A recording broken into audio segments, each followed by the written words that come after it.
Hello, everybody. This is RBR Short Film 13, aka Ryan, and tonight I am doing a random live stream, and basically, I guess, saying, "Hey, it's the end of July, and let's do an end of July live stream." Celebrate August, and that we're, very far in this year because we want this year to be over with already. So, hey, Aaron.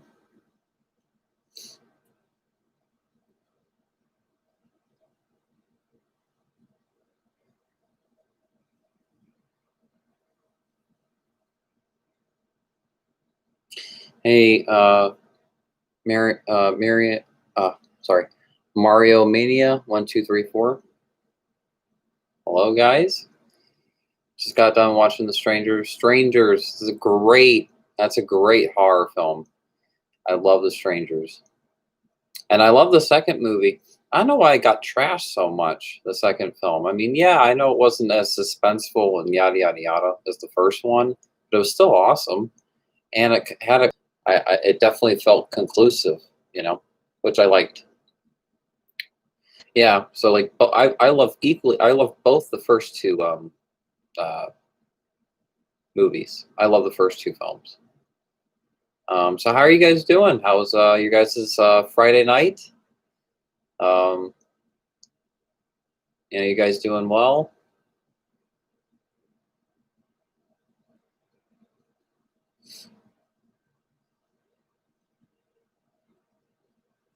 I was thinking about doing a live stream on Thursday, but then I don't know. I thought Friday would be better, and also I don't know, like a Friday night stream sounds more fun. Pretty boring. Yeah, I mean we're kind of living sort of a boring, really boring time right now. Not like 100% boring, you know, like because it's not like we're all like on this island and there's nothing, absolutely nothing to do in any form. You know what I mean? But it is pretty boring. You know, I mean, hey guys, I'm editing one of my movies that's gonna come out this fall. Yay! But still, this is a very boring time, and it's sad. It's boring. It's sad. Yeah.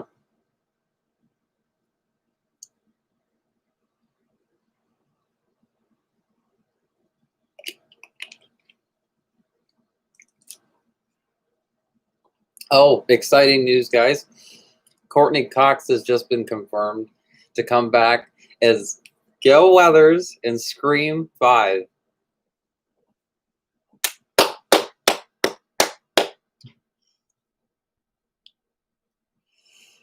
I know. That's just very exciting news because I was like, okay, they have David Arquette and they have Neve Campbell and that's all great, but you know, for this next installment to not have Gail, to not include her, um, it's not like Scream 4 was. Oh my God! Next year it will be 10 years since Scream 4. Oh my God! So they could write her out, but I just couldn't imagine, a continuation of 4, maybe a continuation of 5, but I just can't see Gail not being in the story in Scream 5. So I'm glad that Courtney Cox is back, David Arquette is back, Neve Campbell's back, Roger Jackson's back. Like this is a very very exciting. Kevin Williamson's a producer. Like this is exciting. Like I mean, could you all imagine if we walk out of this film, we all say this is the best Scream movie we've ever seen? We all thought that it couldn't top Scream, Scream 2, Scream 4, um, Scream 3. That never happened. And like it like wows us, Um, what's up, Ryan? Didn't know Courtney Cox was back. Where have I been? Haha. This literally just came out today. This news about Courtney Cox returning for Scream 5. So if you haven't heard like like the news immediately, it's all good. I still think Scream 1 and 2 are going to be so hard to beat, bro. I know. I know. I know. And I couldn't imagine them beating the first two films. How can you? Because the first two films are lightning in a bottle, And how do you can't, you know what I mean? So it's, yeah, it's like almost like even if it was like one of the greatest horror films, Scream 5, they couldn't they still couldn't beat the first two films because those first two films are just like they're perfect. You know what I mean? So at least we view it as perfect because we all grew up with these films and we've had so many years to analyze them, and we have so many memories of them, and so yeah, it would be hard to surpass the first two films. But there's sounds like there's a lot of enthusiasm from these directors. So from Kevin Williamson seems to be wants to be extremely involved, which is a very good sign because he was extremely involved in the first two films, and then once he wasn't extremely involved after the first two movies, look how it turned out. So I feel like anything's possible, and yes, Wes Craven is not the director of this movie, and that is something to worry about a little bit. But then there were some directors that for show where I was really impressed. I was like, wow, this is. But then on season one, Wes Craven was an executive, so I don't know. I mean, I hope that these directors know what they're doing, but Wes Craven obviously was the master of horror, he was, and master of Scream. So it is going to be a little weird to go into a Scream film knowing the director isn't Wes Craven. How do you guys feel about that too? Like there's not anything really, um, you know, it's just it's sad, you know, still, his passing because the legacy he left behind, um, and it's just wowing to imagine that he is not the director of this film. Scream 5, when he talked about it for years. He talked about returning. I mean, this is so these directors kind of have a little bit more pressure, because Wes Craven was going to direct this movie, you know, and who knows where that would have went. So, not gonna lie though, how amazing would that be? Yeah, that's like Halloween Kills beating Halloween or Halloween 2. I don't know why I get this weird feeling that Halloween Kills will be the best after the first two movies. It'll be up there, or it'll be up there. Yeah, yeah. Like even though they talk about how brutal it's going to be and so gory and all that, the movie might be so great. Like the gore and all that stuff isn't even like doesn't take away how good the movie is. I mean, it might be the storyline might be written that great, that smart, that like there's like literally no like goofs or like flaws in the storyline or the dialogue. Like it's like the first Halloween film where it's so focused on the characters in a certain way.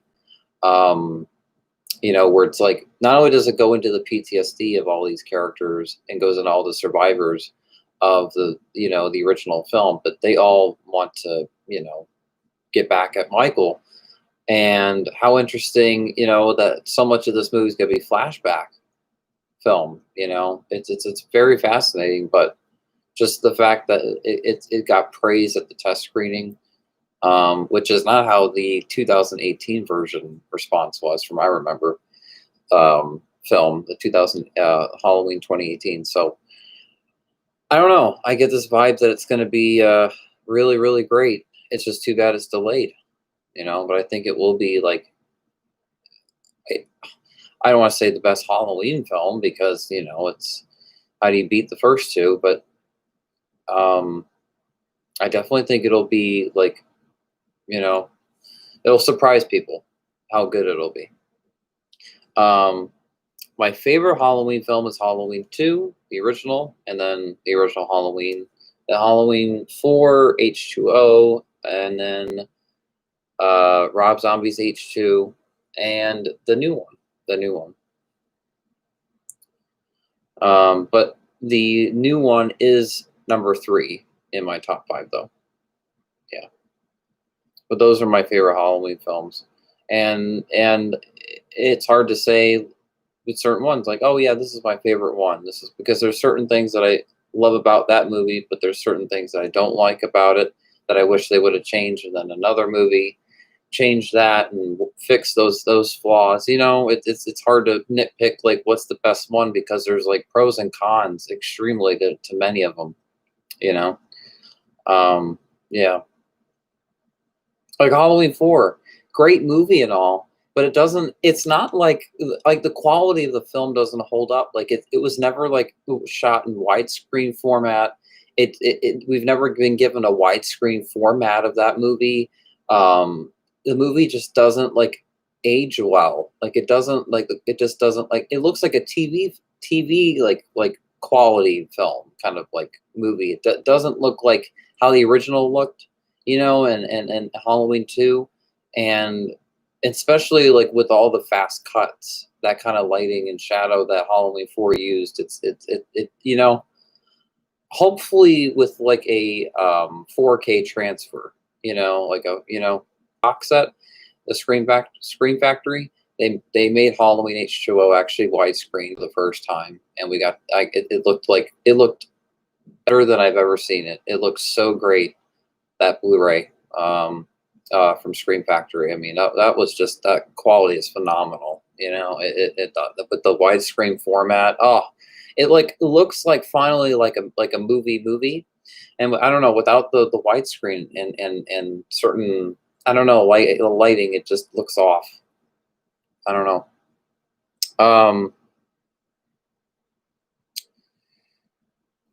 The first Halloween, sorry, the first Halloween worked so well because it was so simple. In my opinion, unpopular opinion, my favorite Halloween film of all time is actually Halloween 4. Huh?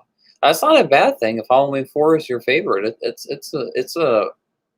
an amazing Halloween film. It's a great movie. So there's nothing wrong with that.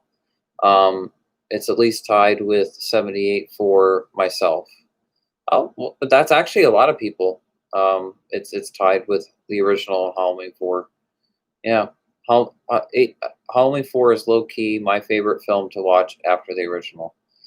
Yeah, I mean it's cool that Halloween 4 is talked about more than I remember growing up. I kept saying, Halloween 4 was so good, this that, but people would always say H2O, H2O, H2O, and I'm like, but Halloween 4 had like you know, sort of like this better pacing. It took its time more, and we had Donald Pleasance and like I don't know, I was like really like everyone thinks that H2O is better than 4, you know, with that scene, when Dr. Loomis goes to the gas station, and he sees Michael and he talks to oh my god, it just gives me chills. Um yeah. Uh Bro, just imagine Halloween 4 with the original mask for real. I think if they would have had the original mask in 4, it would be my favorite one. I think that's the only reason why it's not my favorite one is because it doesn't have the mask of the original. You got me there, Man of Steel. Like it's absolutely true. Halloween 4 would be my favorite Halloween movie if they would have used the original mask. The colors in H4 are stunning, though. Amazing night shots, the fog and blue lighting. Yes, I think what Halloween 4 succeeded in most was the fog and the blue lighting. You compare that the way that movie was shot and everything, um, to um,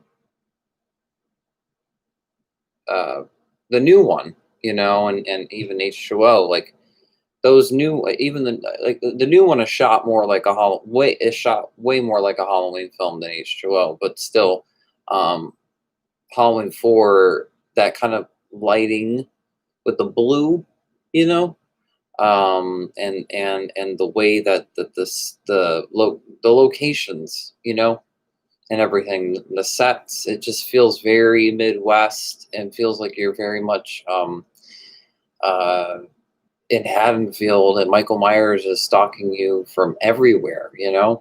And that blue, cold lighting and everything was so great.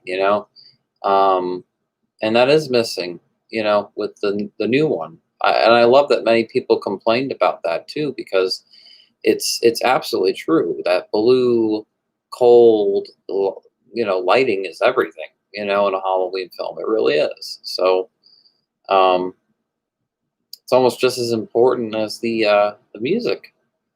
Um, I thought Halloween 18 was too orange, honestly. Yeah, I know. In Halloween New Blood, because that movie it takes place like a year after. I wanted it to look somewhat like the last movie, Halloween 2018. Um, uh, but yeah, it was like strange. I'm like, wow, they used a lot of like coloring for that movie that is not very Halloween. To add more blue in that film. So there were certain scenes that I said screw it, and I added a lot of blue because I wasn't going to let a certain scene slide if it needed that kind of cold blue look, you know.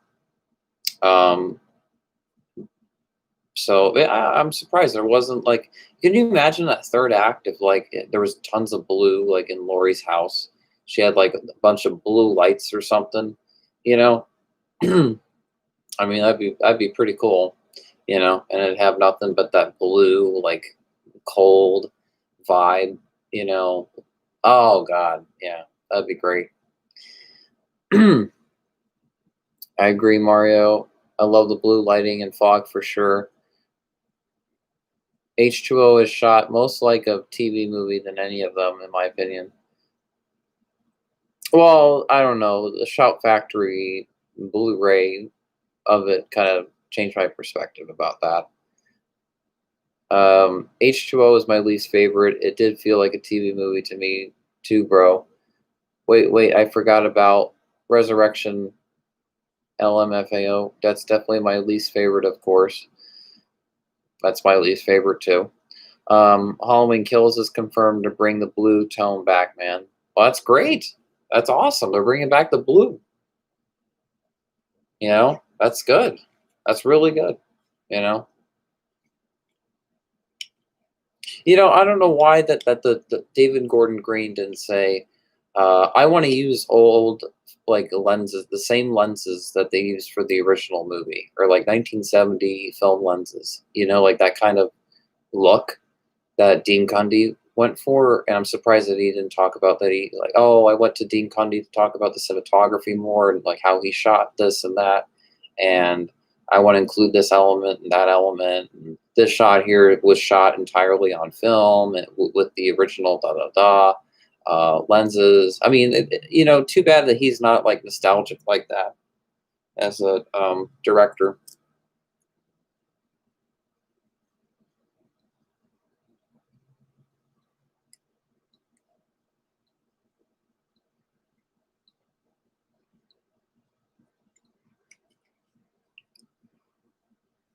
Because I mean, here it's like, all right, if your budget is like 2 million, 3 million, I get it if you're shooting your film on digital. I really do. I get it. Like it's easy. It makes everything production go faster. So I completely get it. But if your last movie made 200 million worldwide, you should shoot this in film like the original movies and to give it more of that old look and get those 1978 or some, if there's any of them left, film lenses, even early 1980 film lenses, like they used for 80 for Halloween 2 and 81. Like if you can find any of them and incorporate that, because if they want to go back to the original and that era with flashbacks, they should have thought of something like that instead of, oh, we're going to shoot this all on digital and then we're going to color grade it and color it like this and color it like that and make it look like the original movie and mimic it. But instead of just shooting the movie like the original film, you know what I mean? Like, why do they want to make it more complicating in post production?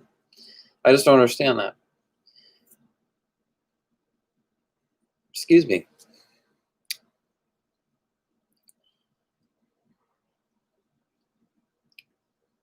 It follows looks way more like the original Halloween than Halloween 2018.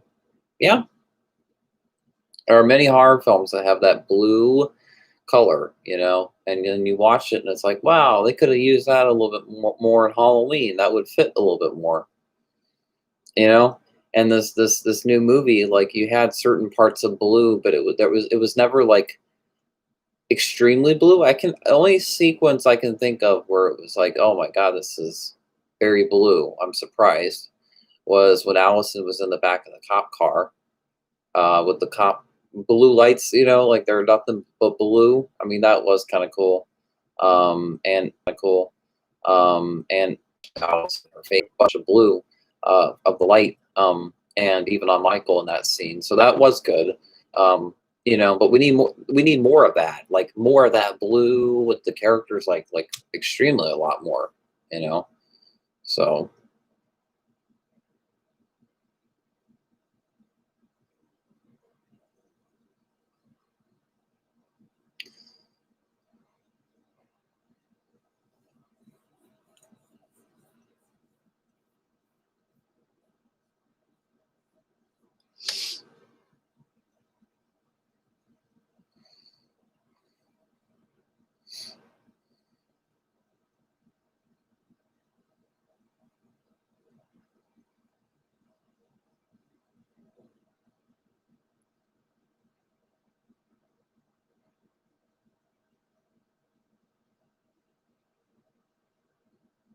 the color grade is a character itself in the Halloween franchise, just like the score.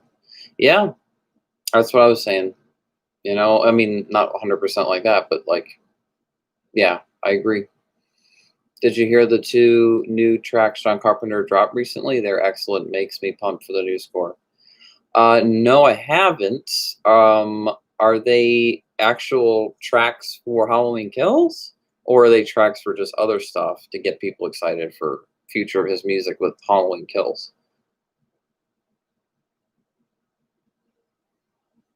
I didn't know that. Wow. So, has it, when since I'm doing now this like 24-hour like notice that I'm going to be live streaming kind of thing, has this made it easier for you guys to tune in at a specific time now? Does that make it easier?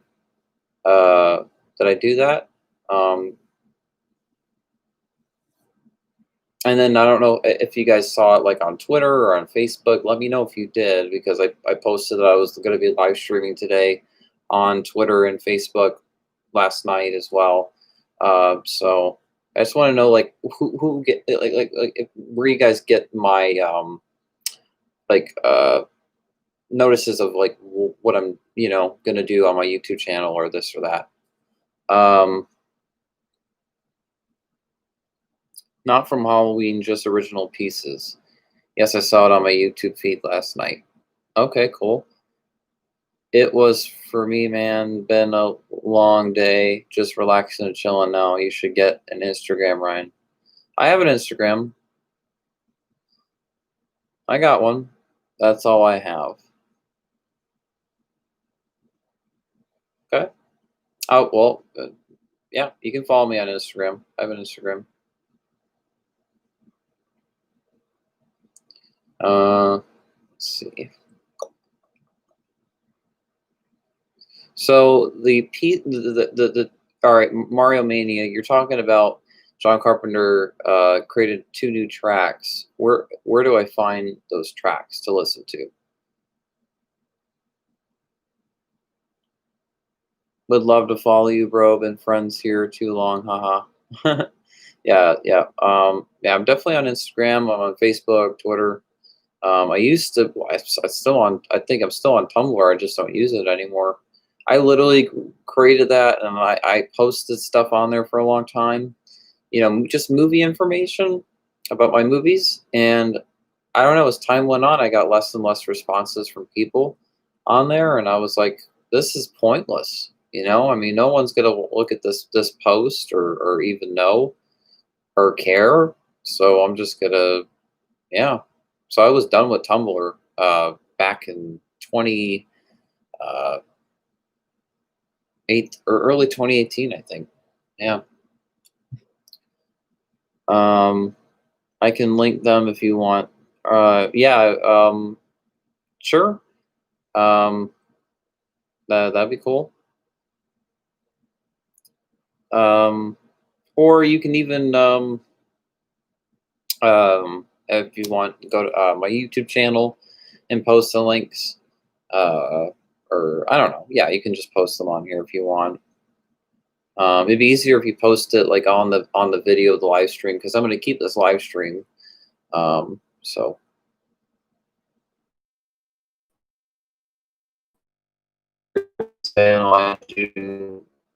and it's my name, Instagram. It's not Arbor13. It's just my name, Ryan.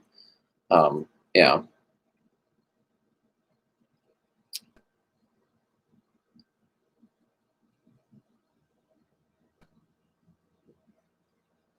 Yes, Aaron. I will keep the stream.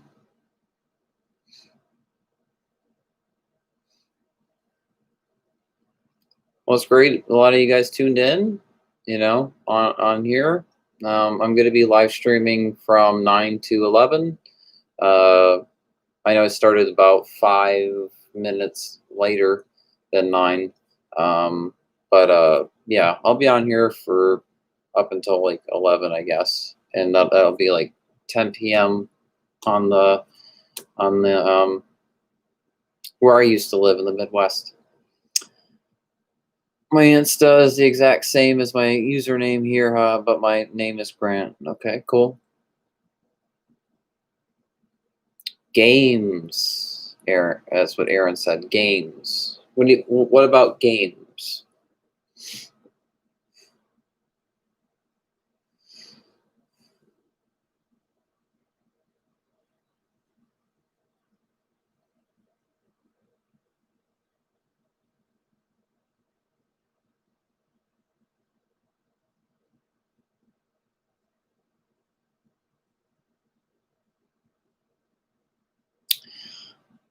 Yeah. Well, I know that I in my last live stream I talked about PlayStation 4, I'm sorry, PlayStation 5, and the Xbox Series X. Um, I'm getting the PS4. I'm sorry, PS5. I'm still getting used to these new titles. I'm sorry because I've been so used to the PS4 and the Xbox One. It's just it's hard to imagine that we're already in this new next gen time. So I'm I a lot of times will say Xbox One over Xbox Series, or I'll say PlayStation 4 over PlayStation 5, and I'm like, oh wait, this is the PlayStation 5. This is the Xbox Series. Yeah, this is not the same console. Um, but I'm definitely getting the PS5, PlayStation 5, and it'll be the digital version, and I'm excited. It looks amazing, you know, the PS5. And like I got an Xbox One a couple years ago. It's working great. I love it. You know, I don't feel like I need to get a new Xbox. It's 4K HDR, plenty of games. It's backwards compatible with a lot of my old games, and I have a feeling that Microsoft is going to update more and more. You know, they're going to do more with Xbox One. You know, even though that they're doing the Xbox Series, they're going into that now. Definitely think that they're not gonna like, you know, say goodbye to Xbox One too fast, too quickly. You know, because I mean, yeah, the Xbox One X just came out a couple years ago, right? It was 2 3 years ago, but I got it back in 2018, and it's absolutely phenomenal. It's got a Blu-ray drive and all that. So the PS5 digital, it makes sense. Yeah. But you know, it's all on what, you know, you guys want. Like if you want an Xbox, get an Xbox. If you want a PlayStation, get a PlayStation. I eventually will probably get a Xbox, but I just don't see myself getting one like so immediate because I've had my Xbox One for only 2 years, and that's the recent one. So I did see the new Halo trailer, and it looks okay. I mean, I can't say that it looks great. It didn't really show too much. Um, but I can tell a lot of people are disappointed in that trailer, and a lot of people are worried. And then now that makes people more worried about the Xbox Series X. So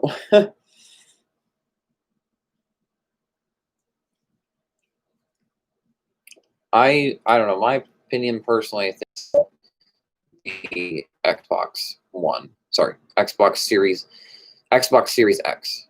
I think it'll outsell for sure, and I think it's because the console looks more, friendly. There's a little bit more, I guess, style to it. It's not so like a gigantic hard drive looking machine. This box. It actually looks like a console.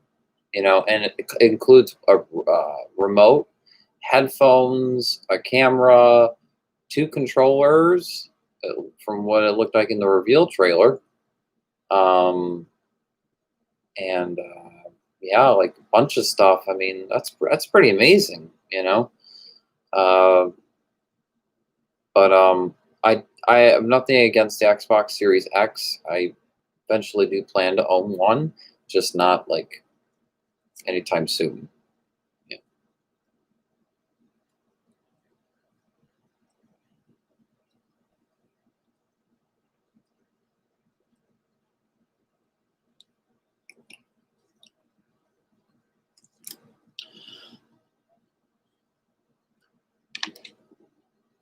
I still get that feeling. I just got my Xbox One, a couple years ago. It just, like so strange to upgrade, like that soon.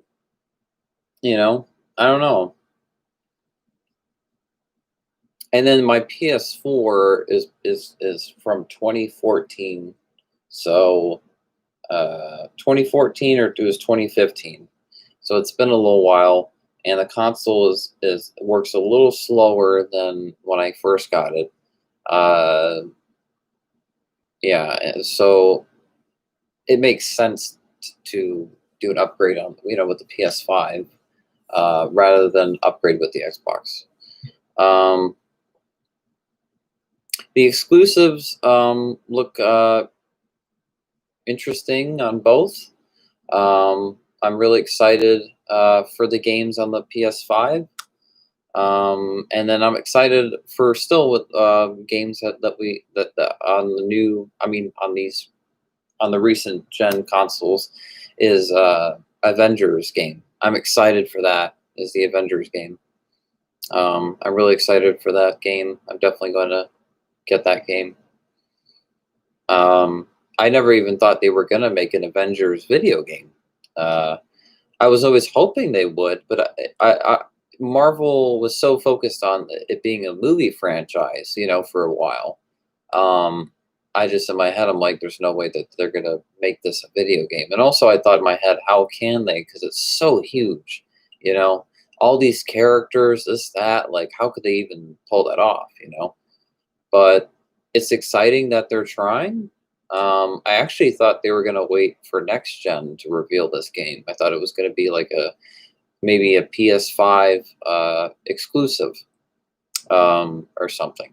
But I'm still excited for it, and it sounds like it's going to be really fun. That Iron Man VR looked actually really cool. Um, you know, uh, so I would love to see more, Marvel games, Spider-Man, Iron Man, or Avengers, Hulk, etc. And see like, even a Spawn video game. Like I'd like to see more Marvel video games and for them to be, yeah, done right for sure. because the Spider-Man video games are, I mean, not all of them, but a lot of them are really, really awesome. And especially the first two. When I remember when I was a kid, the ones that came out on the PS2, the first two ones were really awesome. And the third game was okay. It was okay.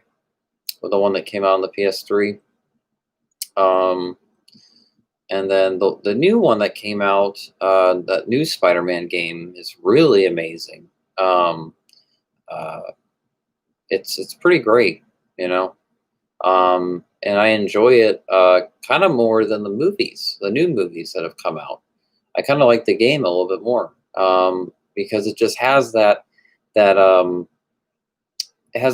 has those amazing graphics, so you feel like you're like actually like watching a movie sometimes, and the tone and color grading of that game and everything, it just has that Spider-Man, vibe like so much that I don't know. Even the new Spider-Man movies, they just don't. It just they don't capture that. It's not like it's not Sam Raimi Spider-Man 2, you know. Sam Raimi Spider-Man 2. It's just there hasn't been a Spider-Man film like that since then. And I'm surprised that more people don't talk about that. They should be trying harder, with these Spider-Man films. We deserve a really, really, really great Spider-Man film, instead of just a generic Spider-Man movie flick. Like, it feels more like I'm watching an episode on on a Spider-Man show, like, you know, rather than a full-length live action Spider-Man movie. And that's how those movies used to feel, like live action more so. Now they feel a little more animation, sadly. Now, what they did with Spider-Man in Civil War was my favorite.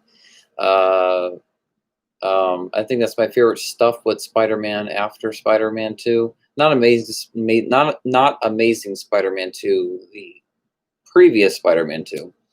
I really like that airport sequence. That was really great.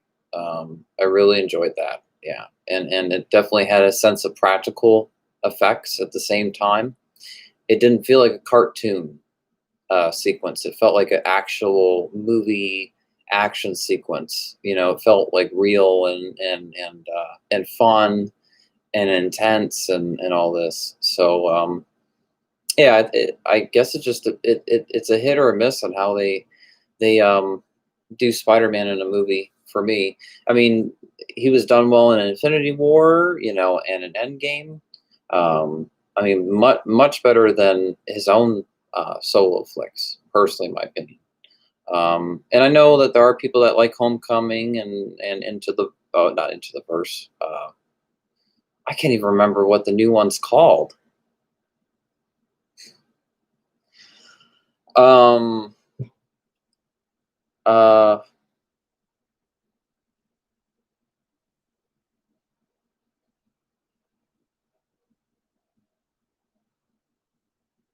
oh, it was Far From Home. Yep, Far From Home.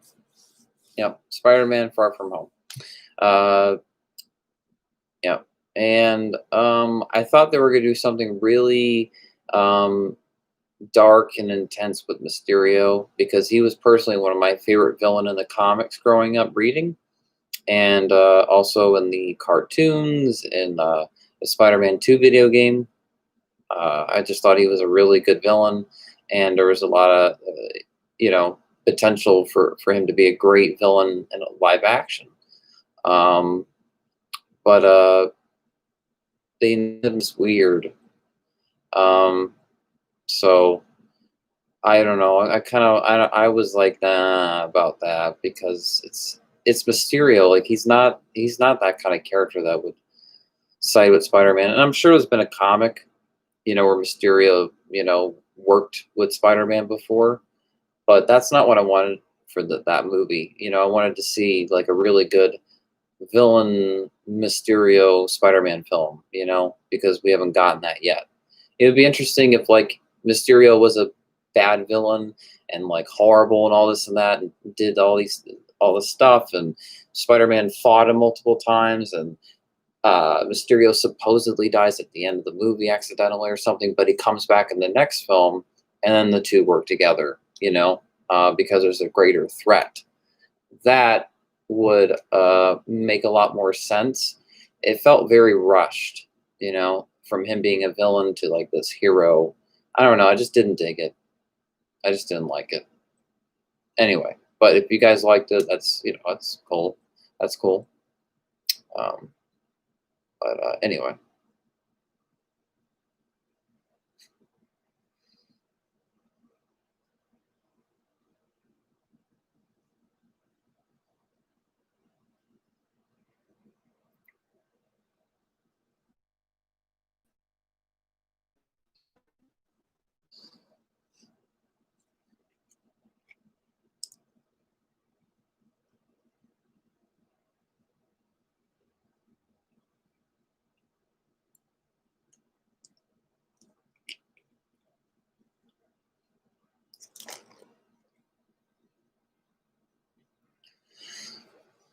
I still can't believe Scream 5 is happening though.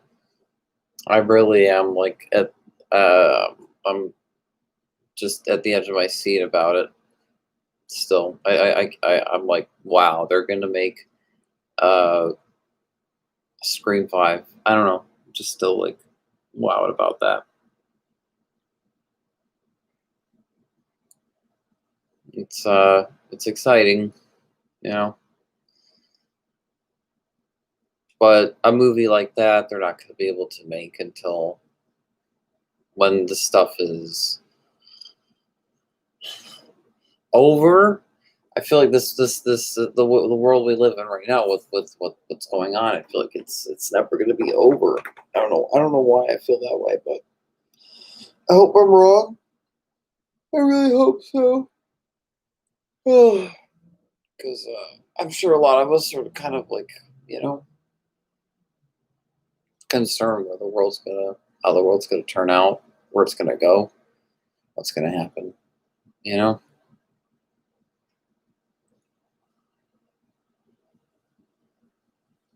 I definitely see like half of people like, oh yeah, yeah, yeah, yeah, and then I see half of people that are like extremely paranoid right now and don't know what's going to happen. Curious as to what they're going to do plot wise. Yes, I know. Like, where do you go after Scream 4? You know, I mean, you can go anywhere with Scream. Personally, they can with Scream.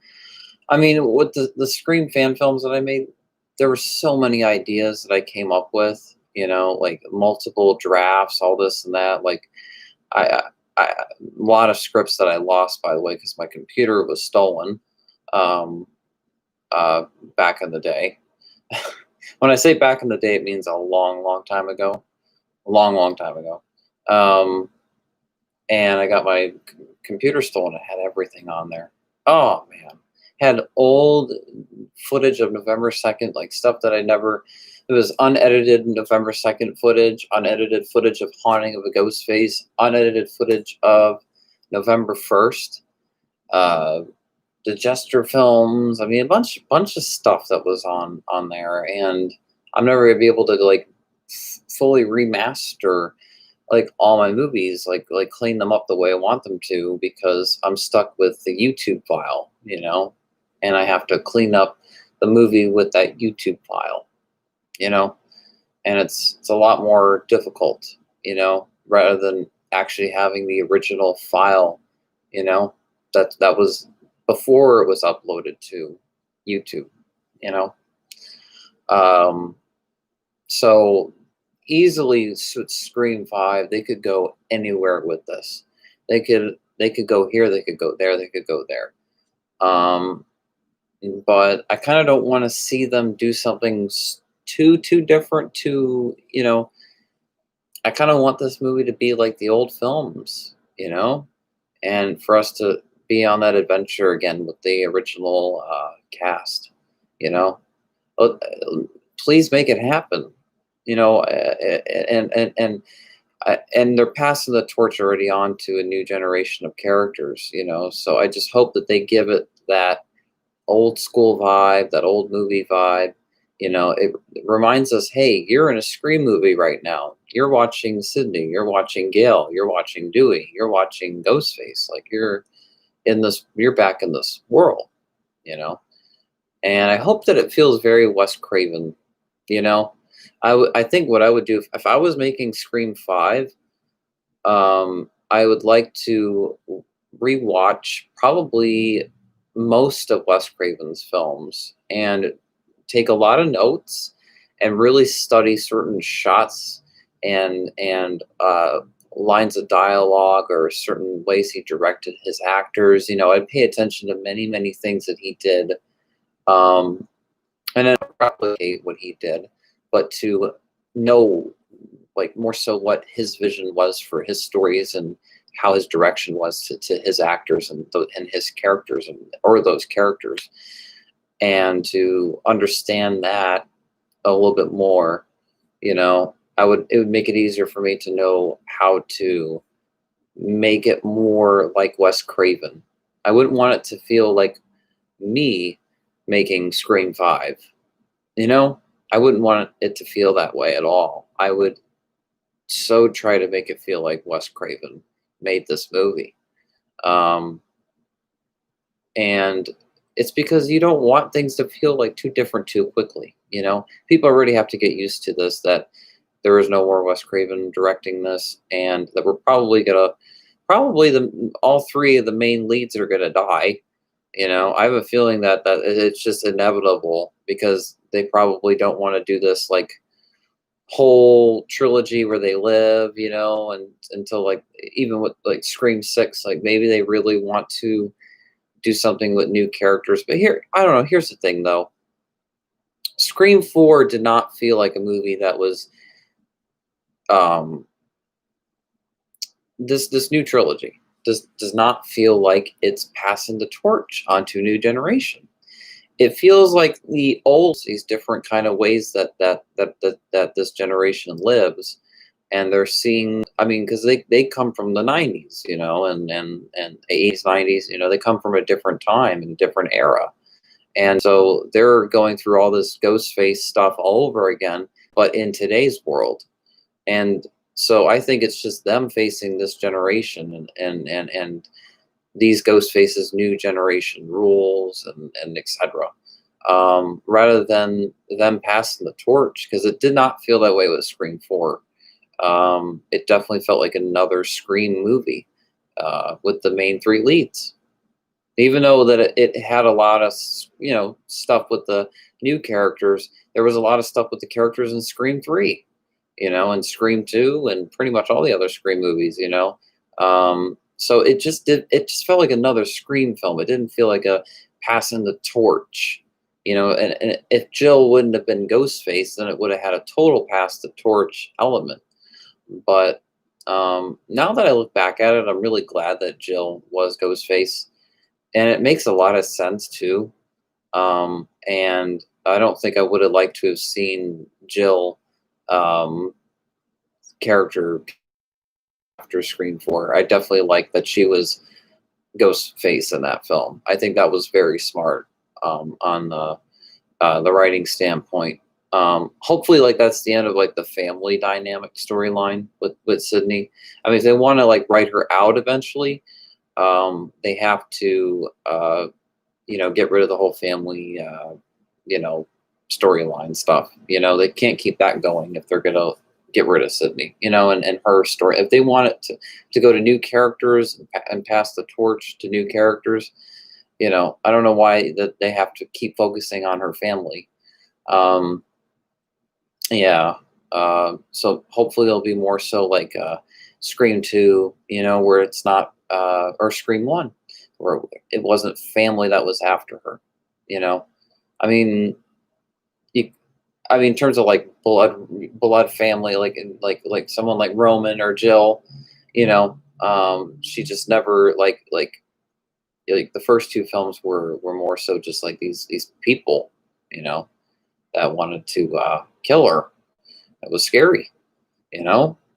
If it when it's family and, oh, I want to get revenge on you because you had a life that I didn't have, It's like it's been there, done that. You know, I don't know. It's kind of it's boring now. Um, so hopefully they don't do something like that. You know, in the new movie, I really hope they don't. And that they keep it fresh. You know, which is what Scream has been known for. At least earlier on in the series. So I'm really glad that Ken Williamson is heavily involved in this. It's really really good, because I know that Wes Craven had a lot even a lot of involvement in the Scream films, but Kevin Williamson also did too. You know, and we wouldn't have Scream if not Kevin Williamson, because he came up with the script. You know, he's the guy that wrote the that opening sequence. You know, so and how funny originally it was called Scary Movie. Over Scream, and how genius that it was changed to Scream. It's so much better. Scream, Scream 2, Scream 3, Scream 4, followed by Scream 5, and Scream 6 to be announced. Like it definitely sounds better than Scary Movie. I mean, it fit definitely the parody, title, for sure. Scary Movie. But for Scream, definitely Scary Movie did not fit. Um, I think some people were confused, um, because Scary Movie was almost, it was like Scream, but basically, like a parody of it. Um, but it was like, even though it was a parody style kind of movie, it still had, like, I don't know, a little bit of the Scream vibe elements. So I could definitely see people being confused about actually, both canon or not, you know. Um, but yeah, it's just funny to me. Scary Movie still holds up to me. I know a lot of people don't like the parody movies and all that, and I don't really like them anymore either. But definitely the first Scary Movie is still a classic to me. It's still it's just a classic movie, that I've always laughed at. I've always thought it was a funny film. It's dumb. It's stupid.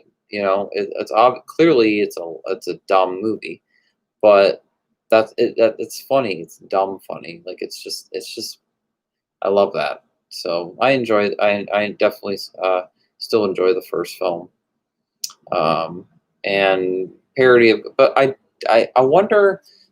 I think I did say this a few years ago that Scary Movie ruined Scream almost, because they turn him into a parody kind of character, and and I think that's why he wasn't as scary to people after um, Scream 4.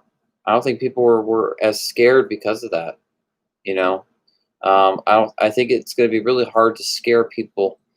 You know, I think Ghostface has to do shit. Sorry, I think Ghostface has to do stuff that is really really messed up. Like pretty pretty intense stuff, like kind of like what he did on the show, on the Scream show, like really really intense horror movie stuff. Now brutality in Scream makes a lot more sense than all the brutality that I hear with Halloween Kills. Like what I hear how brutal Halloween Kills is going to be is more so what Scream 5 would need is that brutality. Because the more brutal Ghostface is, the more scary he is to people, I can tell. And the less brutal he is and more comedic, the less scary he is to people. So I've definitely seen that. You watch Scream 3 and people aren't really too scared of Ghostface that much, or they watch Scary Movie, you know. And then Scream 4, I remember there was a lot of laughs, you know. Um, they kind of have to go back to the first two films where he's like, he's scary again. There's definitely that. I remember being scared of Ghostface as a kid, even though that, like, there were funny moments when he would like trip and fall because of his robe. where you can't see in that mask. I've worn that mask multiple times and that robe multiple times for my films, and it's really hard to walk. In fact, I almost broke my foot. I sprained my foot doing a stunt as Ghostface because I couldn't see in that mask. And you can't see anything in that thing. And that rope just goes down and you're running and running and the more you're running, like it's so easy to trip on that thing. And oh God, so but still like they would make him a very menacing, scary villain, and that he was in the first two films. Um, so I hope that they go back to the level of the first two movies, and even scarier. I hope Ghostface is like, you know, terrifying, like really, really terrifying. Make him as scary as you possibly can make him, like in terms of like on that slasher level. Make him terrifying, you know, build up the suspense, make the gore so gory, and make it so scary, you know. Curious as to what they're going to do plot wise. I hope it doesn't get overly political, lol. Yes, I hope Scream, they don't put politics in the Scream 5. Don't put politics in Scream. There's been enough politics in enough movies. Movies that didn't need politics, don't include the politics. Take politics out of there, because it's just like politics does not work for a like in certain movies. It just doesn't work, It just, people don't like it. I agree. The first three scary movies are still pretty funny to me, lol. Yeah, yeah, yeah. Well, yeah, mostly the first one. And the third one still has its funny moments for me. The second one, I don't know, I wasn't the biggest fan of that one, watching that when I was growing up. But it's okay. It's better than Scary Movie 5, you know?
What's horror film?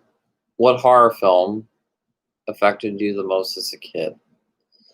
Halloween H2O would be extreme one because when I first saw that movie I was 4. I was not shown that movie at the right time, at the right age. It was not my parents that showed me that movie, um, and it was traumatic. Um, Another one was the Texas Chainsaw Massacre at the beginning. Um, I liked it, thought it was a great movie, but I knew I was too young for it a little bit. And it was just, I remember it really disturbing. And then my mom was cool with me owning the unrated edition on DVD, I guess.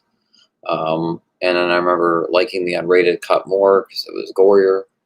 But um, I was 11 then, and yeah, and, like that when I saw it in the theater for the first time, not when I watched it at home, but when I saw it in the theater, it really scared me a lot.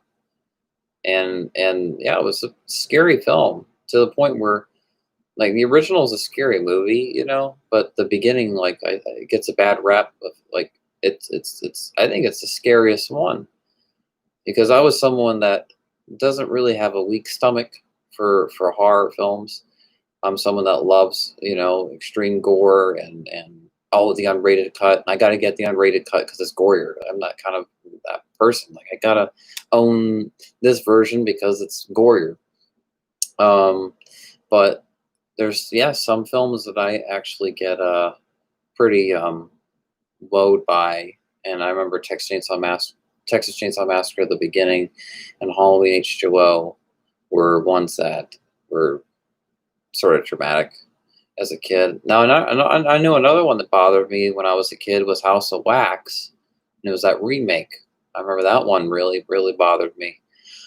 Devil's Rejects, I could only watch one scene. It was on HBO, and then I couldn't watch any anymore. It was too disturbing. And it was that scene when the girl is running and she's got like her boyfriend's face is on her face, and she's running, and then she gets hit by a truck. She's like in this like middle of nowhere. I changed the channel, and I was too disturbed. Like I watched that movie like a few years later, and I loved the hell out of it. But it was not I was not ready for it when I first when I saw a clip of it, and then I was kind of getting concerned about the Halloween series, knowing that this was the same guy that was gonna make the Halloween remake. I was like, so this movie, the next one's gonna have this style. This isn't Halloween. This isn't what I'm used to. So I remember I was a little concerned after watching that scene how the remake was going to be, and then I immediately knew that we were in for like a Devil's Rejects kind of movie with when the beginning. I was like, all right, this is the Devil's Rejects scene, like without a doubt. This reminds me of that. That reminded me of that scene that I watched when the girl was running with her boyfriend's face on her, and she gets hit by a truck. And you see like her whole, remainings on the ground, and it's like in this desert, and broad daylight, and you have that sun reflection in that scene, you know, when he's killing the bully and all that. Like yeah, it felt like a very much Devil's Rejects callback a lot, that scene. And I remember that kind of level of Rob Zombie I was not ready for yet. Even though that I liked it, I just knew I wasn't ready for it. It was pretty terrifying, you know. I'm sorry, like I was pretty young when I saw those movies, and even though that I enjoyed them quite a bit, a lot of them, I knew there were times where I was like almost where I was like, yeah, I was like numb, like wow. I definitely think that one of the hardest scenes as a kid that I watched horror movie wise was the bully death scene in the Halloween remake. That was a tough one to get through first viewing. Um, and just that movie itself was intense. The first remake. I mean, H2 was dark and intense and like even worse in terms of like how my stomach felt. Like I felt like I had to throw up after H2 when I first saw that movie. And it wasn't like I wasn't enjoying these films. It was just they were very intense. Um, and I usually like when a filmmaker can uh, disturb me like that and make me feel a certain way, because um, I hate when movies are boring. You know, so I like when movies are interesting and I'm actually affected by what's happening. The visuals are not boring. Um, and that's always the case with Rob Zombie. You go into a Rob Zombie movie, the visuals will not be boring.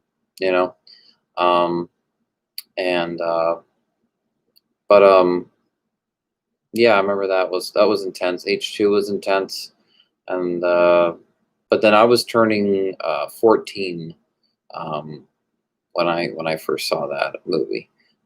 So that was like, so I saw that at 13, and so I could handle that more. But I remember H2. That was That was tough a little bit. Like it was the certain scenes that were so gory and brutal, and it was like that opening, the nurse kill that was really really disturbing.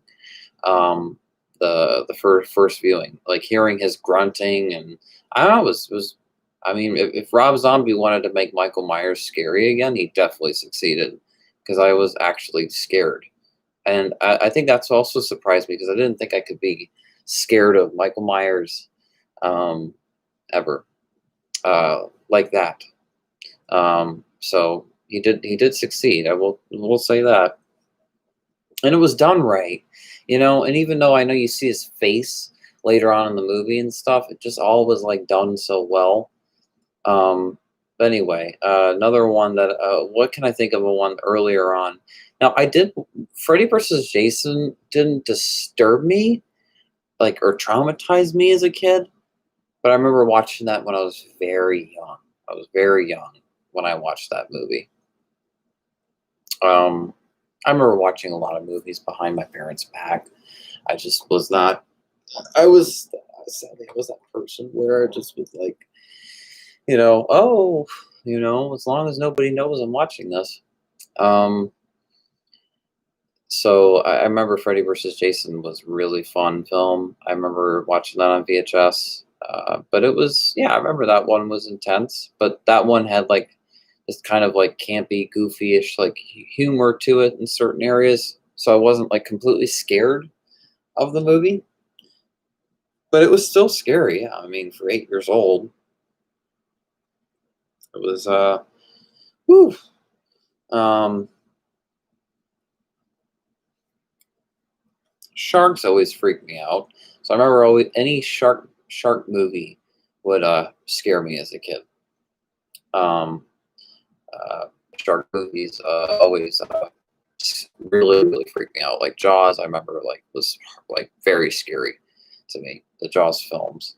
Um, when I was very little, was the yeah, Jaws, and then yeah. But I mean, when I got older, I was like, oh, these movies aren't as scary as they once were. But it's still, yeah, it's a scary thought of a shark eating you alive, you know. But the movie's over exaggerated, and obviously, because like in real life, sharks are not.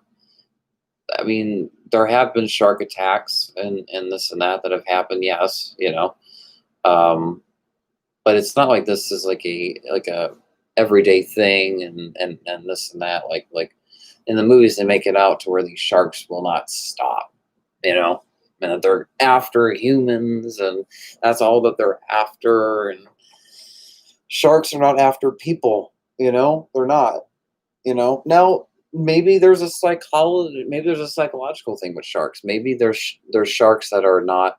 Um, um, Maybe there's sharks that don't have antisocial personality disorder, and then there's sharks that do have antisocial personality disorder. Maybe the ones that don't have antisocial personality disorder know when they're swimming around humans not to bite them because they're not animals. So maybe, I mean, sorry, sea creatures.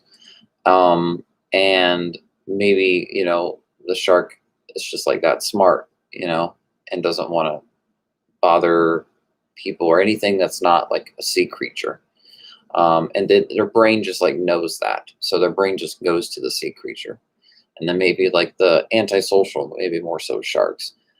Those are the ones that will go bite, a human's leg off and they don't care, you know. Um, and then I think sometimes like maybe a shark is hungry and they can't find a sea creature anywhere and they just eat whatever and they'll bite someone's leg off, you know. So I don't know. I mean, I don't know how like how much studies they've done on sea creatures and the psychology, but it's so hard, because they're not, people, or they're a little different, but I just wonder, is it's like this whole antisocial personality disorder, they say it runs in what, pets and all that, so I wonder if it runs in sea creatures, which is why people get confused by certain ones that don't attack them, over ones that that do attack. People get confused. So maybe it is. I don't know. I know. I think deep like that. That's just me. Anyway,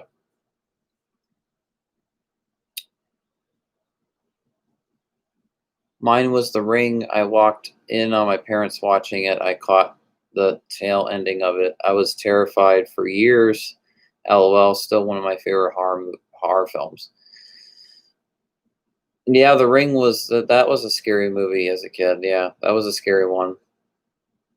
Yeah, that was a scary one. Jeepers Creepers, that was another scary movie I remember watching as a kid. The first two were scary as a kid. I remember, especially the second one. I remember because the creeper was like more menacing. You could see him more, and then you remember at the end of the second one, he's like running, and like he's like half amputated, and he's still like after. I mean, I remember being really scared as a kid, by those films. I thought they were good, but I was like, "Whoa, this is pretty freaky." Um, yeah, Nightmare on Elm Street, the original, definitely Scare me, even though I liked it. I think the Nightmare on Elm Street that scared me the most was probably which one did scare me the most out of all of them? The original. The original was, yeah, that one that freaked me out the most. Yep. Um, I watched the Halloween remake with my dad in the theater when I was 11. Talk about awkward. Yep. I was 11, just about to turn 12 when I saw the Halloween remake, and I was with my not my dad, thank goodness, but I was with my mom, and it was very certain scenes were definitely awkward sitting uh, with them for sure. You know, um, yeah, certain scenes that when you're watching it, like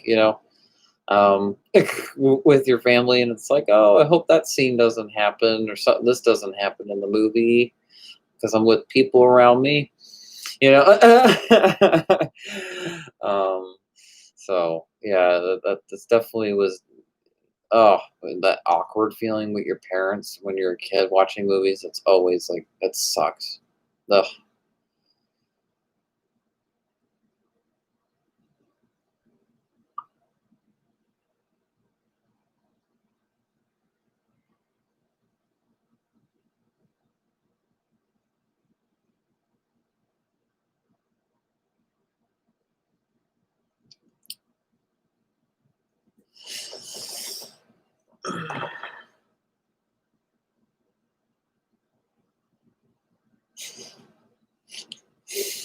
Sorry.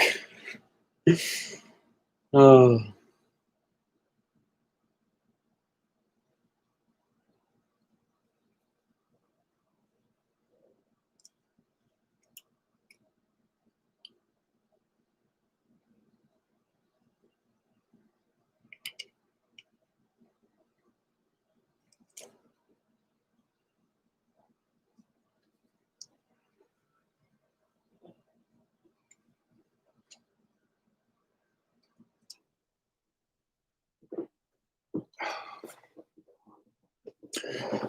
Okay.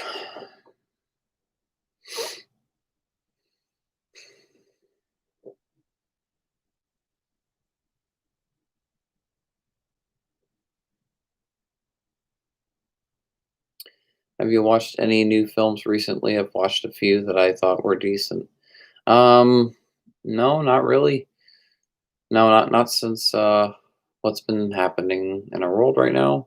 You know, no, not really. No, I've been actually been rewatching old movies or movies that came out last year or the year before that, um, uh, and stuff like that. No, I haven't. I don't know. I don't think I've really cared because I can't go to the movie theater and have that experience anymore. And I don't know. It's just not exciting. This I don't know.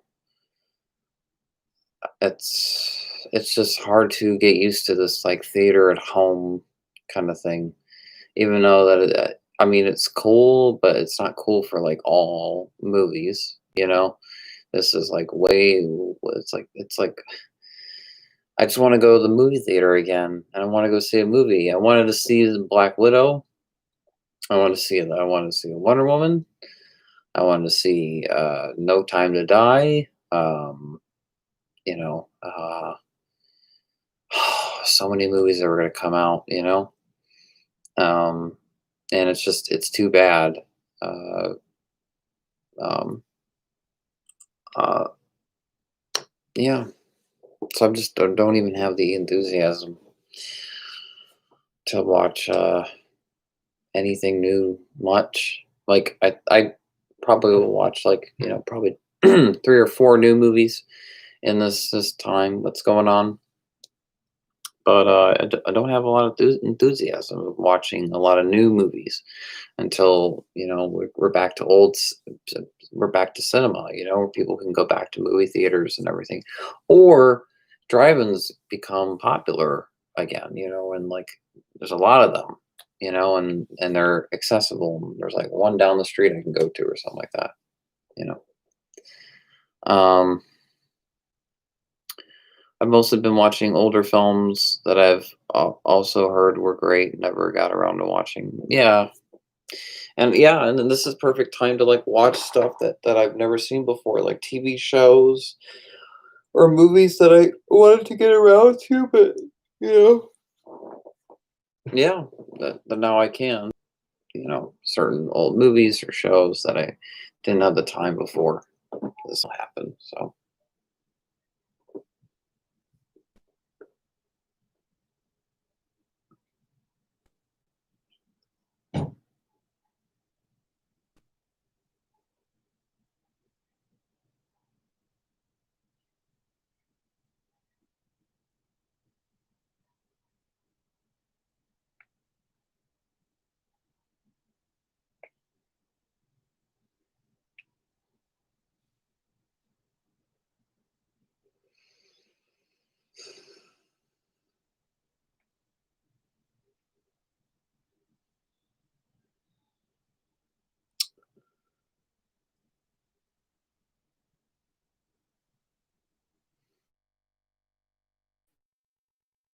Some stats for you guys right now. I mean, feel free to in the live chat to talk. You know, post more comments on. More questions. Or talk about anything. You know. Uh, yeah. Okay. When do you think the country will be back to normal? Oh my God, great question. I have no idea whatsoever when the world will go back to normal. I would love to ask you the same question, but I don't think anybody knows that answer. So, my prediction, oh God, to be realistic, I don't think that we're really going to be recovering from this until 2022. Uh, and I'm thinking sometime like in the summer of 2022 to the end of 2022, like not start of the very end, but like fall. I think that's when things will finally, even though we'll be in a new world, because after all that time, there won't be any of that mask stuff anymore. There won't be this anymore, you know?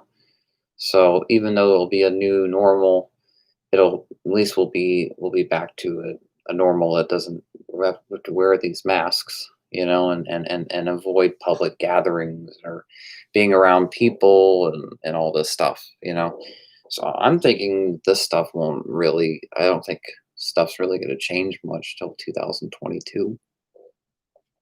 I know that sounds like, are you crazy? Like there's no way this stuff could go on till 2022. But um,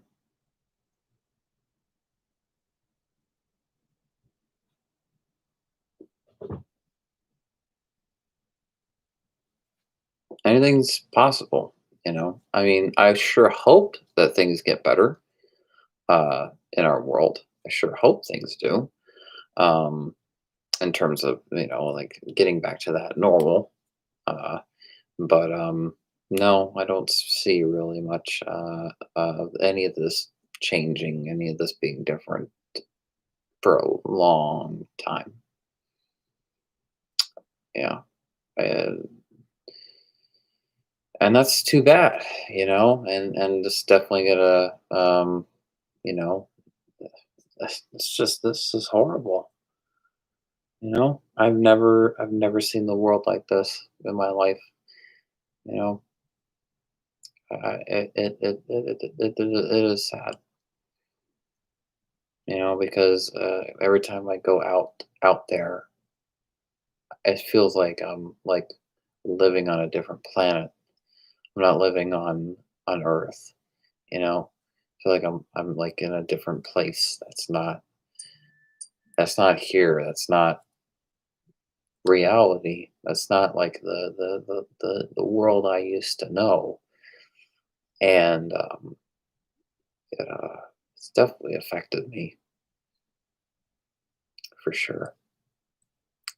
But like we all have to like keep staying strong, about all this, and we can't like, you know, give up and all that, but of course there's times where many of us are scared. How can you not feel that way in this time, as well? But you never want to lose hope, that things will get better. Um, because we all want things to get better. So if we all want things to get better, then it will get better, right? I would hope at some point.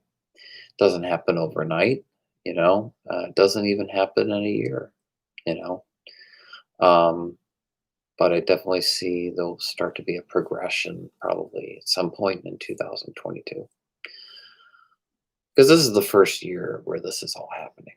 So the next year is going to be like, still this is happening. This is still going to be happening, and there's going to be aftermath as well. And then you only deal with that, but then you have aftermath as well in 2022.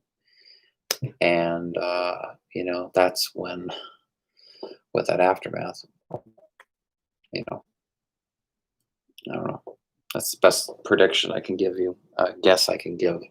But the world, it never stops to surprise me.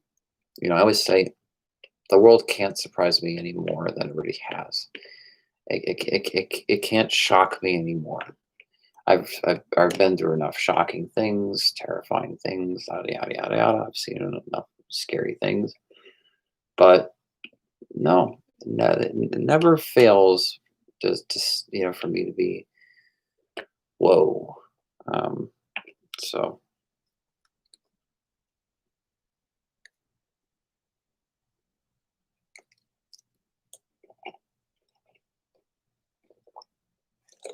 even times where I'm like not surprised, I'm still surprised. You know,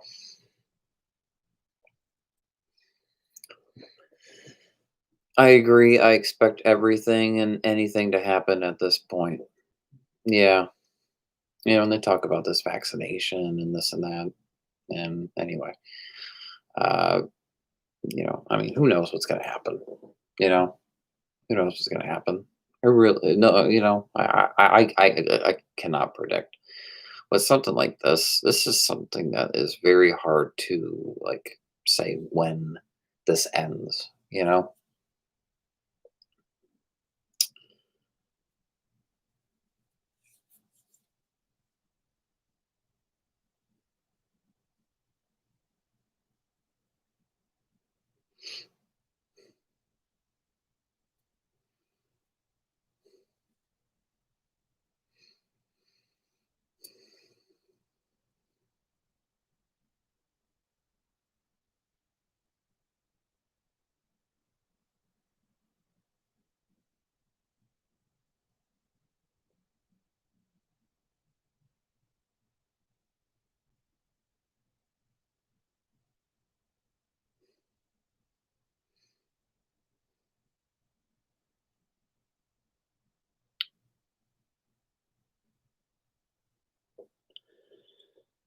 Well, as you guys know, I am a lightsaber collector, Star Wars lightsaber collector. I have any collection I have, like the most is my lightsabers.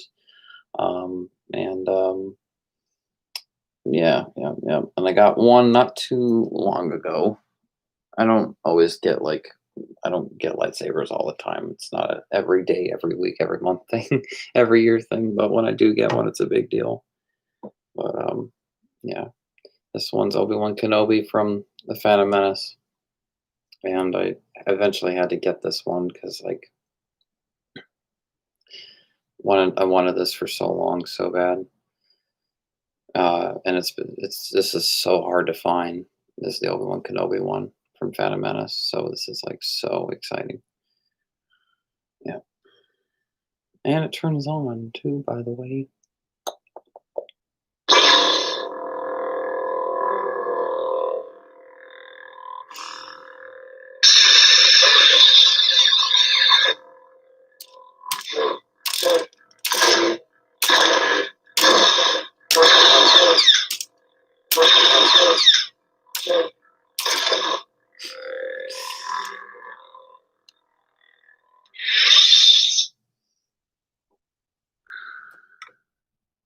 Okay.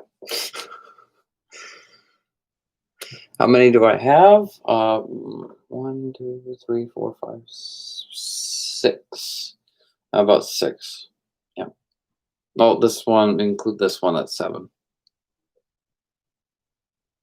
Actually, this can change colors too, as well. That's what's really cool about this. It can change colors.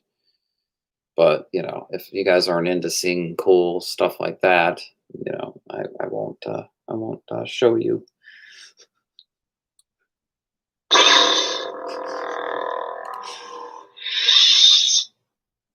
Okay.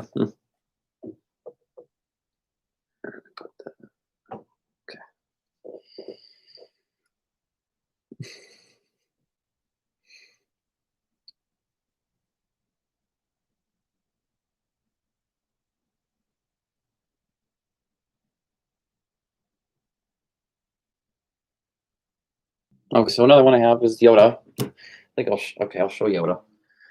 Oh, why not? No way. I'll start with this one. All right, let's start with Kylo. All right.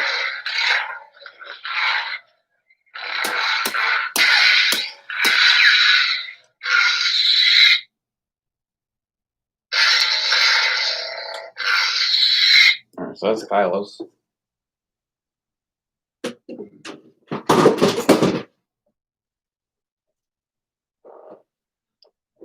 Okay, so this is Darth Vader's. This one doesn't really work anymore, but I'm like I just collect lightsabers, just collect them. Like as long as you know um, it's somewhat intact, then it's fine by me. But this one's kind of like getting a little old.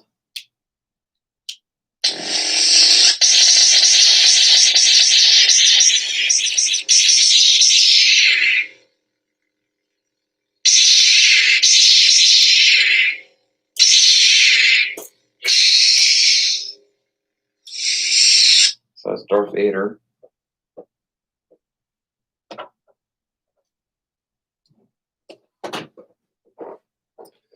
All right, this is Luke from A New Hope. Well, and Anakin's lightsaber, of course, but Luke's from Episode 4. This is actually my first FX lightsaber. I got this when I was 11, and I just I lost it.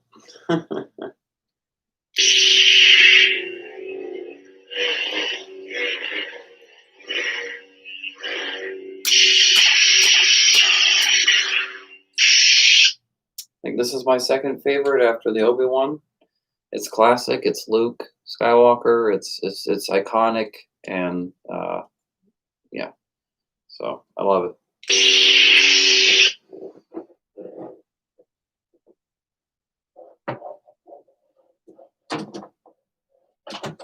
Oh man.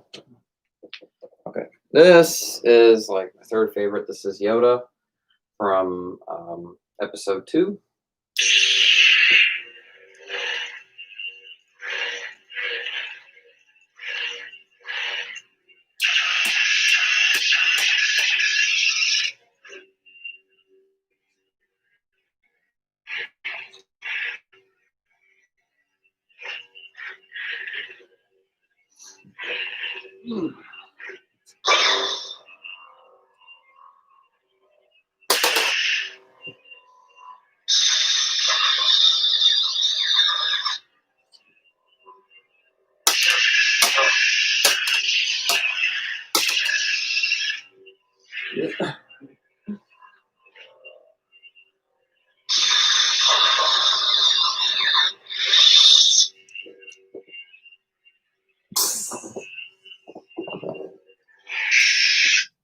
Yeah, it is.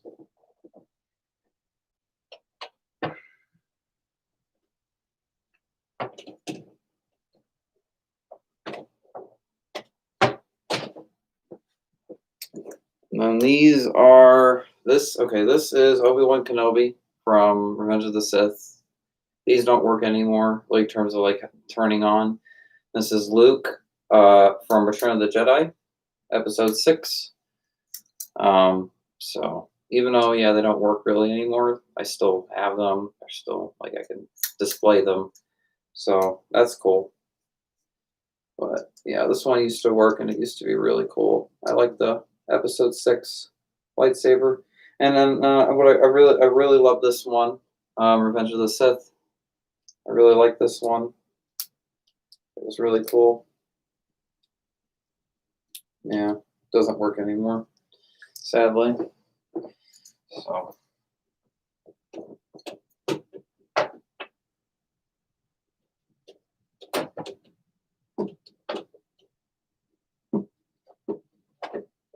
oh, okay. All right. So hopefully that was interesting and not boring.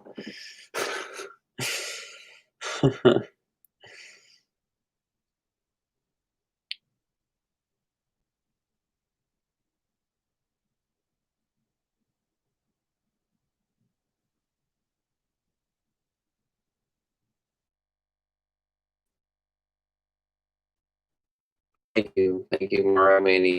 I appreciate that. And I've kind of thought of the idea. Maybe it's just kind of like a um, random announcement, movie announcement. If you guys are ready for it,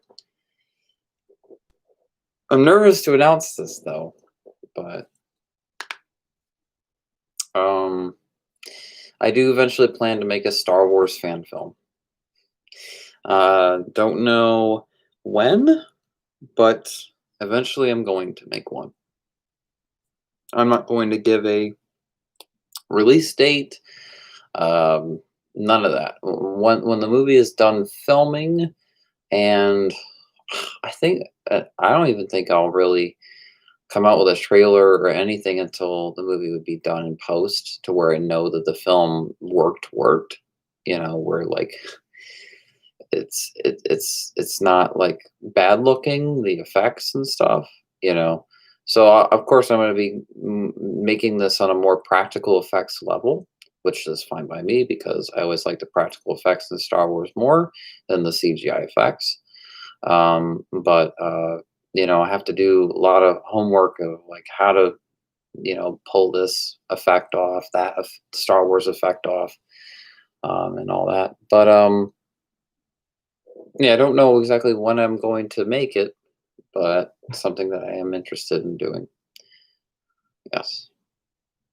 I plan to expand my filmmaking range as well. I've definitely what we're living in right now has given me time to think about: do I want to just continue to make horror movies, or do I want to try other movies, you know, in different genres?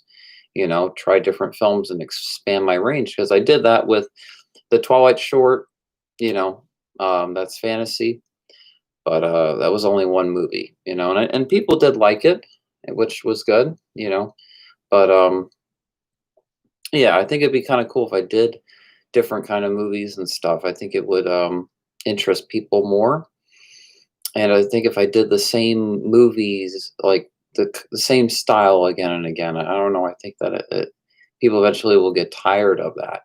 Like I think people would like to see different different I mean, if I can make good movies, in any genre, if I can make a good film in any kind of genre, that's a good thing. And I want to see how limited and not limited I am as a director, and as a writer. Like, I have to know that, you know. And it's much easier for me. I've always seen to write like a horror film. Slasher films are not too difficult to write. I mean, they're challenging because you have to write all these characters and you have to have the setup and you have to have the structure and all this stuff. But to take on like a Star Wars, movie, take on anything, anything fantasy, which I do like fantasy though, much more than science fiction. I do like fantasy and I like magic and all that kind of stuff. But it's not like a focus I've ever wanted for my movies. I like films. I like to make my films that like they feel grounded in reality. That it feels like it could happen. You know, um, so if I'm ever going to make a films like that, I mean, that's, of course, in the future, but it's all in when people are ready for something like that. And, to do any horror film that's full of magic and this and that, I think is a lot more popular now than I think it would be received much better now than back then, you know. Uh, but the thing is, I'm not like the biggest fan of all the supernatural movies and like I mean, in terms of like on a horror movie level, and and all the sharks and this and that. Like, it's too bad the slasher genre is not focused like it used to be. I mean, you have Candyman promoted, you have Halloween Kills. I mean, there's Scream 5. I know you definitely have all that, but in terms of like new horror slasher movies, that have never been done before, titles that you never heard before, and they literally put the production value into it, giving other genres a chance, as well. Uh, yeah, it's yeah, yeah. So that's why my films really that like supernatural or this or that because in terms of like horror movie level. My horror films are not about that because I just don't find the found footage thing like ghost things scary or even I mean anything that would scare me. Anything else would be something like Quarantine, which by the way I watched that not too long ago and that gave me nightmares. And then I watched Quarantine 2, which I'd never seen before, and oh god, and a horror movie has not given me nightmares in years. Uh, but quarantine did, and I think because of what that we're like in quarantine, you know, um, the movie actually did freak me out, which I never thought the movie could affect me like that, and then I had nightmares from it. Uh, so any horror film that scared me the most as an adult, definitely Quarantine. Making a movie like that, something like Quarantine, I could see myself making because that's scary, or even zombie movies or like The Mist, that's interesting. But overall, though, I don't like the supernatural element too much in horror, and I think it's overdone. And everyone has a right to their opinion, but yeah, I do feel bad for people that find the supernatural element to be the best part of the horror genre because it's not at all.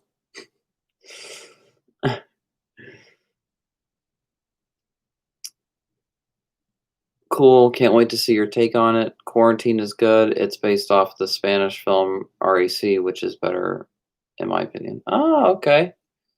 Okay, so it was inspired. Okay, so it's based off a Spanish film. Oh, okay. REC. Hmm. Yeah, I mean, yeah, I literally the last time I watched Quarantine was 10 years ago. How funny. And then 10 years later, we're in quarantine, and I'm watching this movie and I'm like, "Oh my god." It definitely like, like it's just not good to watch those kind of movies or that connect so much with what's happening right now. or anything because it just reminds you, and it feels like I'm watching the news a little bit, like I okay, I get it. I know what's going on. I don't want to be reminded how awful whatever, everything is right now, you know? So, I don't know, I think I'm just trying to enjoy entertainment that isn't about any of that, you know? And try to like that's what's great about video games right now is, we can live in like those worlds and like what those a virtual reality world of a game or we are open world game or anything and we can escape into that or a great shows or a great movie or movies that keep your mind off of it entirely. That's always the best thing. Or even books to read that have nothing to do with what's going on either. And I know not everybody's a book reader, and that's cool. I did not really like books much when I was very, very little, but I've always had a certain interest in books. And the older I've gotten, the more I've liked them. So I guess the older I've gotten, the more boring I've gotten because people say books are boring. So, um, could say something about my personality, loving books. Maybe I don't know. I don't think being I don't think loving books makes you boring though. You know, I think that's definitely putting someone in a box for sure. Over just reading. That's nuts. Uh,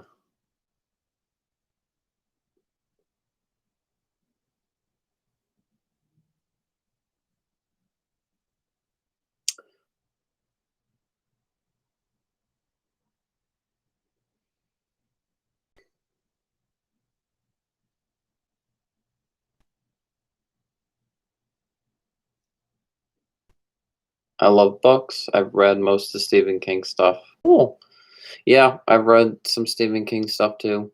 My favorite book of his I've read is Misery. That was the one I liked the most that I read was Misery. Thought that was a great book. And I went to the library and it was how fun that was because you go to the library section, you have all these books and it like I don't know. It's like you're like living in like a different time. It's kind of cool. And then you grab the book and it's like huge, you know? And Stephen King's books require a lot of time, you know, to read. His books are not done in a. You cannot like read that like in a night. His books definitely take time because they're big books. They're huge. They're bigger than Harry Potter. You know,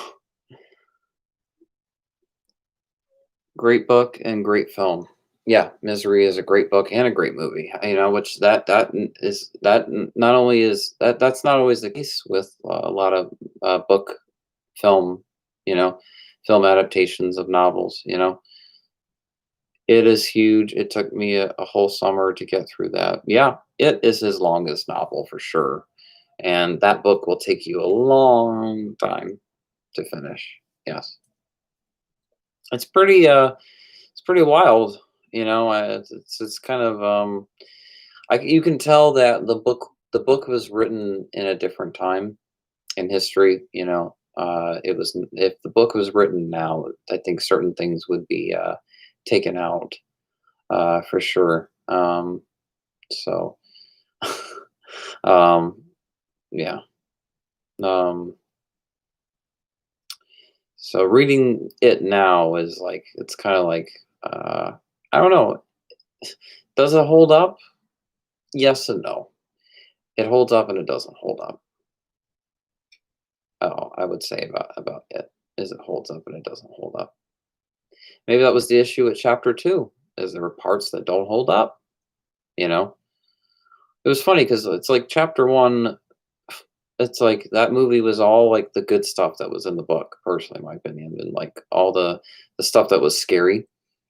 And then it chapter 2 was like everything that was bad in the book. It's like they put all the bad stuff in the second movie and they put all the good stuff in the first movie. And That's so funny with, like, the TV movies, like, it's so similar like that, like, the flashbacks of, like, when they're young and Pennywise is after them, it's much more scary, it's much more interesting, and then when they're adults, it's, like, boring, and it's like, "Ah, just go to a flashback already," you know? So, it's amazing that the new one ran into that, like the original, you know? Um, I think the second one was so bad, the studio greenlit a 3rd movie, which I don't think they would have greenlit a 3rd film if the second one would have gotten much better responses, and it would have been a better movie as well. Um, they needed to change a lot from the book in the 2nd movie, sadly, because it just certain things didn't hold up or wouldn't work live action, compared to a book. And I was surprised how much that was kept from the book in the movie. And I know they changed some things, and I was like, okay, that's smart. But yeah, I was not I was a little disappointed in the second film. So hearing that they're making a third one is kind of exciting, you know, because it means that I can skip the second film and I can watch chapter one and chapter three. Yeah, but anyway. There's stuff in the book that's just impossible to translate to film. It's better left in your imagination. Yeah, yeah, for sure. Yeah.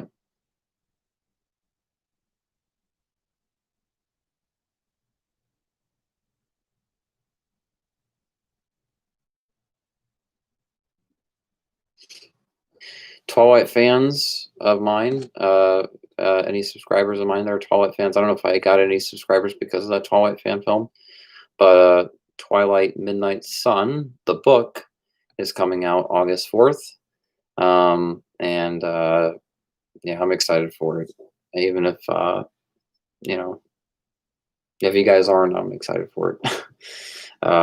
It's a book that I wanted Stephanie Meyer to complete a long time ago, and finally she's completing it. And I'm excited to really get back into reading like this.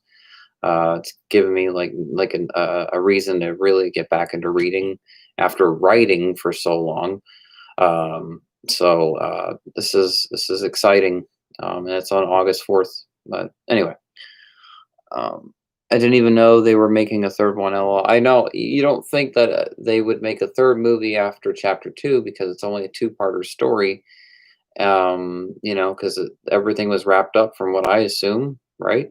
Um, so easily what they're doing is that they're making a third one because not only, of course, the box office success of the first two movies, but that the second one could have been so much better, and they probably want to change things. The director probably was like, I want to come back and do something that's not chapter two, more in the lines of chapter one. Who knows?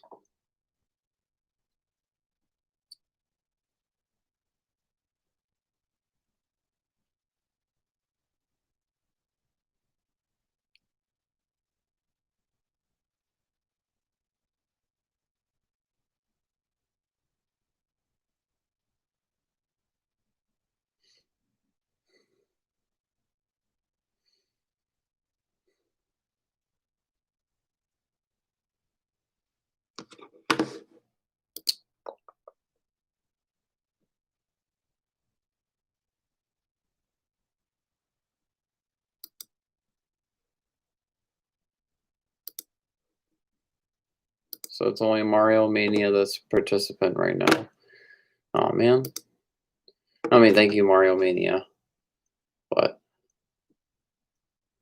so we've had Aaron B, we've had Mario Mania, the Man of Steel. Um, um, yeah, I guess not everybody got notified. Yeah, that's too bad. I mean, thank you guys for like tuning in and stuff, but it's too bad that not more people tuned in.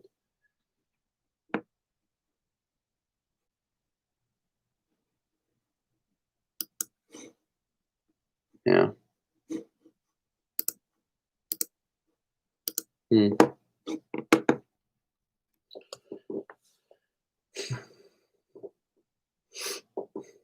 Well, guys, we haven't seen Cage of Madness Part 1 this fall. Exciting. Um, I didn't think that I was gonna be able to get out any of my movies out anytime soon, and especially in a time like this is like it's a big deal, a movie that I made before this stuff happened, or like right when the stuff was happening. Um, it's fun that I get to show a movie to everybody, and there's a film to look forward to. But oh man, I really wish I could finish the the next two movies. Like I was like so close, to like completing filming movies for so long, and then be able to focus on other things. And man, it's I was so ready to make those movies when I made them. Uh, so part one is like I hope will be really good. But and I shot stuff for part two, but like I still have like a lot of part two to film, a lot of double servants. I mean, and it's just I don't know.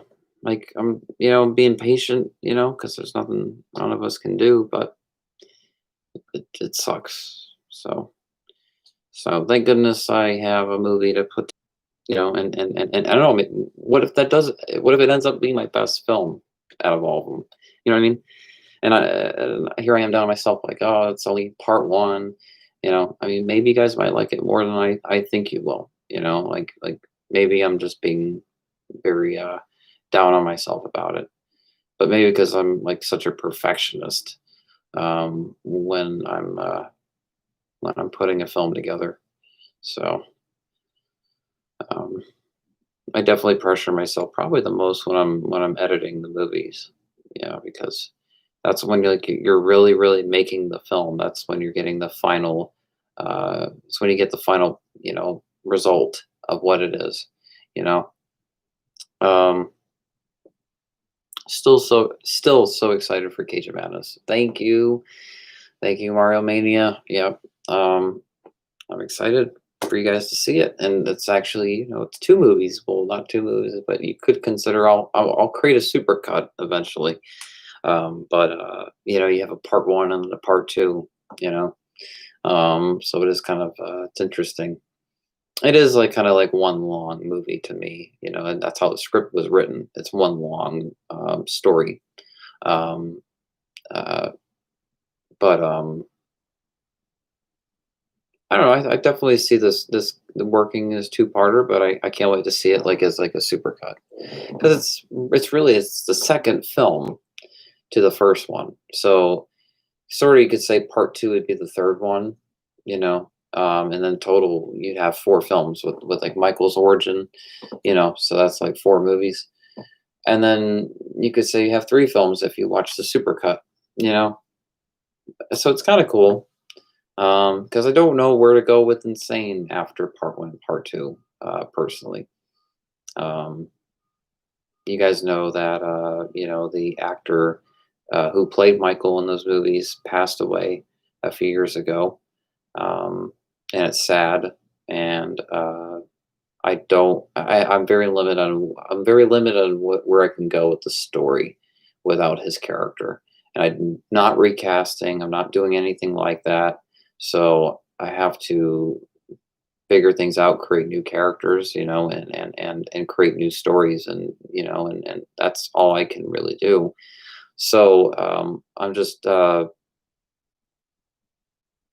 yeah, like it's amazing what I was able to do with the limitations that I have. So I'm excited for everyone to see this, but it is too bad that the movie could not have been made in the way that I originally wanted it to be made. So yeah.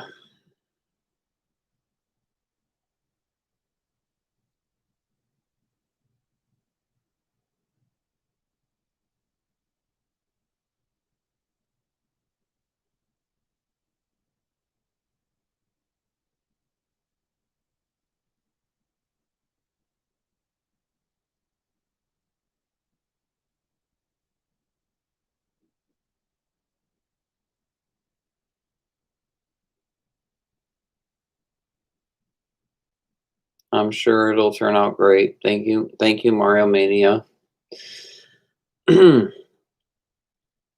It's only because it's like part one. It's hard to know 100% where I'm going with this movie. Compared to like if I shot all part two. So, hmm.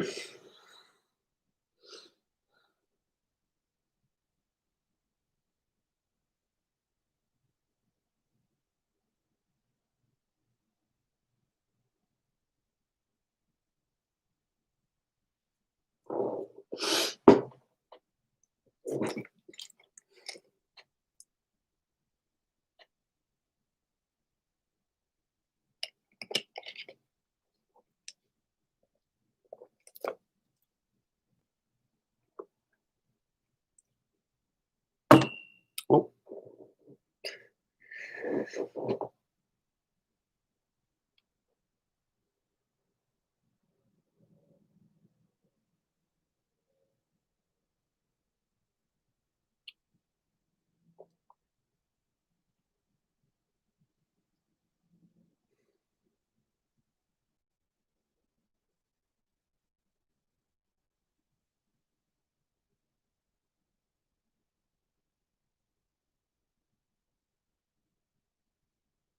all right, guys. I'm gonna get off here. It's been now pretty much 2 hours. Thank you guys for tuning in on my live stream. I'll talk to you guys really soon. I'll live stream in the next few days or in a week or around there, and we'll talk more about Insane and other movie news and stuff like that. More Scream information comes out. Thank you guys for tuning in. I'll keep this live stream. You all have a great Friday night, and you all have a great weekend. And I'll talk to you all very soon. Be sure to post a comment and let me know when you guys would like me to live stream again. All right. Good night, everybody. Talk to you all very soon. Peace.